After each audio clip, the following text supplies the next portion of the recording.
Welcome back to the Scotti-BYTE channel, and this is Scott.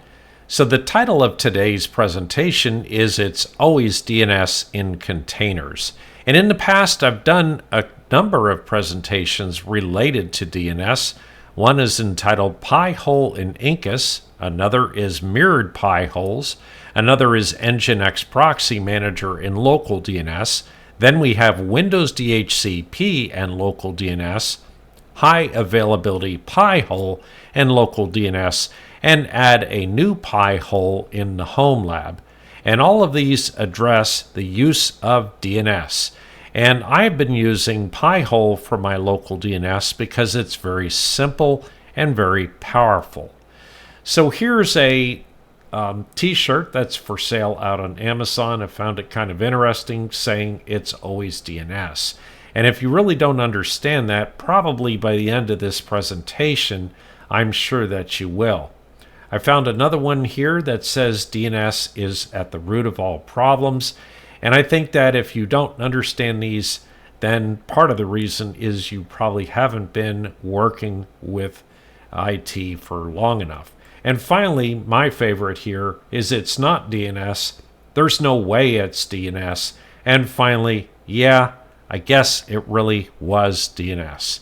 So with that in mind, let's go take a look at some DNS issues. Since one of my primary discussion topics on the channel is incus containers, we're going to go ahead and start by creating an incus container, which is one place where we often have DNS issues.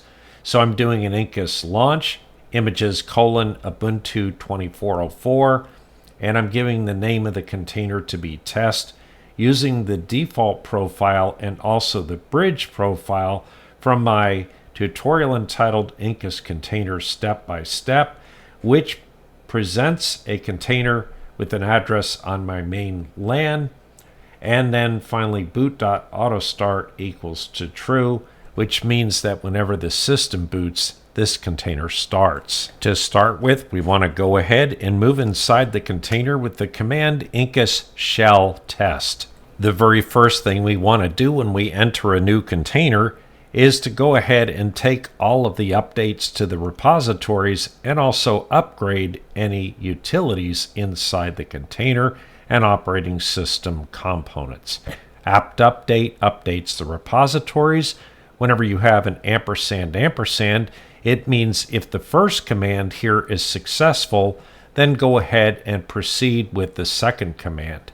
The -y at the end of the upgrade command means go ahead and proceed without asking me if you want to or not. That means avoid a prompt. When an incus container is first created, it has a very lightweight footprint, which means that it has a small memory utilization and also a small disk space utilization. So you basically have to install anything that you know that you'll need. As an example here, I'm going to go ahead and install net-tools, DNS utils, OpenSSH server, and the nano editor. And again, I put the -y at the end of the line so I will not be prompted before the install operation. Most common Linux distributions use one of two DNS resolvers. One is called resolv.conf, which is the older DNS resolver, and most modern Linux operating systems use something called system D-resolved. So we're going to start out here by seeing what the DNS settings are inside of our container, and we do that with a command called resolv.ctl status. In looking at the status of resolv.ctl status, which is really the status of system D-resolved, it would appear that our DNS is set up correctly. In fact, what you can see here is that my current DNS server is 172.16.0.10, and then it has my other DNS resolver set as that, plus 172.16.0.1, which is my gateway, and that's a good place to resolve your DNS to as well on most networks. Now you would think by this configuration that we'd be able to resolve both local and also global DNS requests. And in fact, we're looking at device ETH0 here, and these settings came from my DHCP server since I created the container and got a DHCP address from my DHCP server on my main LAN. With that in mind, let's go ahead and do a ping of google.com. And you can see here that we're correctly pinging google.com. We can also do an NS lookup of google.com, and we're getting a DNS set of DNS servers, or DNS resolutions back, I should say, from the various addresses that google.com has. So all that appears to be working just fine. So the next step might be to go do a lookup of an address on my local LAN for my local DNS. And so I'll do an NS lookup of VMS Mist, which is one of my incus servers. And here you can see it can't find VMS Mist. And likewise, if I did a ping on VMS Mist, it would be unable to ping it. In fact, it will say temporary failure in name resolution. And since I didn't provide a local domain name, for example, like .local, it's not that I'm missing that local domain name. It's simply that that name is not translating. Just as a reminder, let's go ahead and go back and look at our resolv.CTL status. And we can see here that there's really no listing of servers under the global setting, and that's part of our problem here. Another way that you can examine your domain names is through DIG, which is the domain internet groper. And if I do a dig of VMS Mist, you can see that nowhere in this list does it actually give the address of VMS Mist. If I use the dig command once again, and this time if I do a dig at 172.16.0.10, which is the address of my pie hole, and I ask it to translate the DNS name VMS Mist, you can see here that it does bring back the A record for VMS Mist at 172.16.1.50, which indicates that the pie hole does have an A record for VMS Mist. So let's look into why we're unable to translate DNS names from this incus container.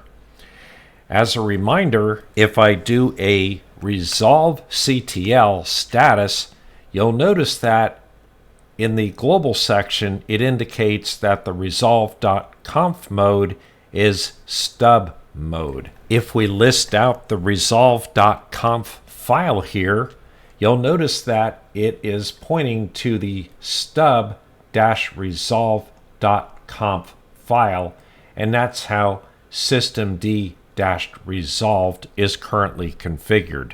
The stub setting is not a problem if I want to resolve addresses that are on the public internet. For example, I can do an NS lookup of google.com, and it will provide all the addresses to get to google.com.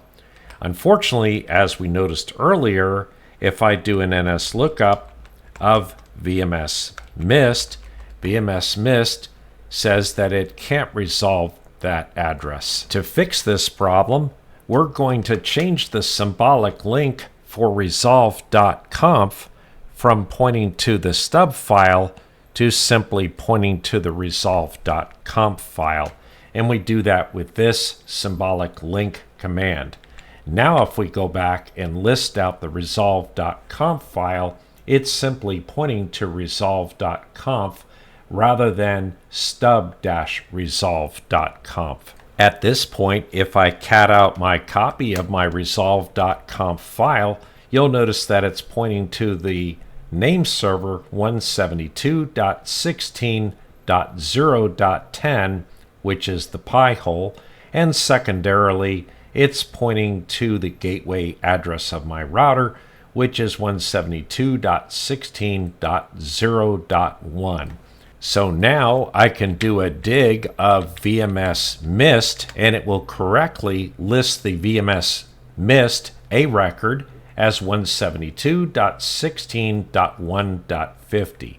I can also do an NS lookup of VMS missed, and it will correctly translate its address to 172.16.1.50. And as well, I can go out and ping VMS missed, and it will ping VMS missed.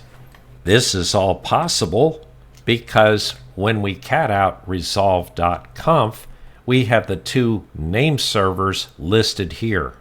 The name servers that you see that were set here in this file are as a result of settings that I have on my router, which happens to be a UDM Pro, and here are the DHCP settings for my main network, and DNS server 1 is the pi hole at 172.16.0.10, and DNS server 2 is the address of the default gateway on that network, which is 172.16.0.1, and that's what we see in this particular file. So now that our addresses are resolving correctly in our incus container, the last thing that we can do is do a resolv.ctl status, and we can see that no longer is it set up to be the stub, but rather it's an uplink, and our DNS servers are correctly honored.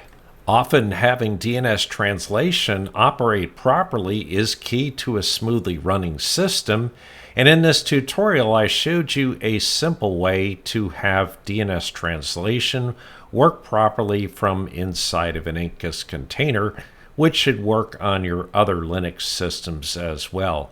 Anyway, that's it for today. Please subscribe and like to the channel, and don't forget to hit that notification bell, and we'll see you next time.